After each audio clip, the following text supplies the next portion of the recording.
রাঙামাটির লংগদু উপজেলায় মাহিন্দ্রা ও অটোরিকশার মুখোমুখি সংঘর্ষে আসলাম নামে 2 বছরের এক শিশুর মৃত্যু হয়েছে। এই ঘটনায় অটোরিকশার চালক সহ আরও 7 জন আহত হয়েছে।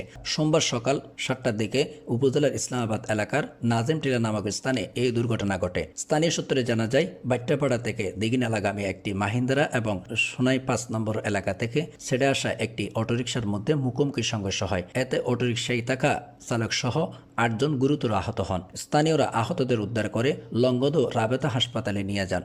সেখানে প্রাথমিক চিকিৎসা শেষে কর্তব্যরত চিকিৎসক উন্নত চিকিৎসার জন্য তাদের রাঙ্গামাটি সদর হাসপাতালে পাঠান। পরে চিকিৎসাধীন অবস্থায় মাথায় গুরুতর আঘাতপ্রাপ্ত 2 বছর বয়সী শিশু আসলাম রাঙ্গামাটি সদর হাসপাতালে মারা যান। আহত অন্যরা বর্তমানে চিকিৎসাধীন রয়েছেন। প্রত্যক্ষদর্শীরা জানান, অটোরিকশাটি দ্রুত গতিতে এসে একটি বাঁক নিয়ন্ত্রণ করতে না পেরে বিপরীত দিক থেকে আসা মাহিন্দ্রার সঙ্গে সংঘর্ষে জড়িয়ে পড়ে। এতে অটোরিকশাটি দুমড়ে মুচড়ে যায় এবং এর আরোহীরা গুরুতর আহত হন। তবে মাহিন্দ্রায় থাকা যাত্রীরা অক্ষত ছিলেন। লংগদু থানার ভারপ্রাপ্ত কর্মকর্তা ওসি মোহাম্মদ জাকারিয়ার ঘটনার সত্যতা নিশ্চিত করে বলেন, দুর্ঘটনায় জড়িত 2টি যানবাহন জব্দের চেষ্টা চলছে। এই ঘটনায় এখনও নিহতের পরিবারের পক্ষ থেকে কোনো লিখিত অভিযোগ পাওয়া যায়নি।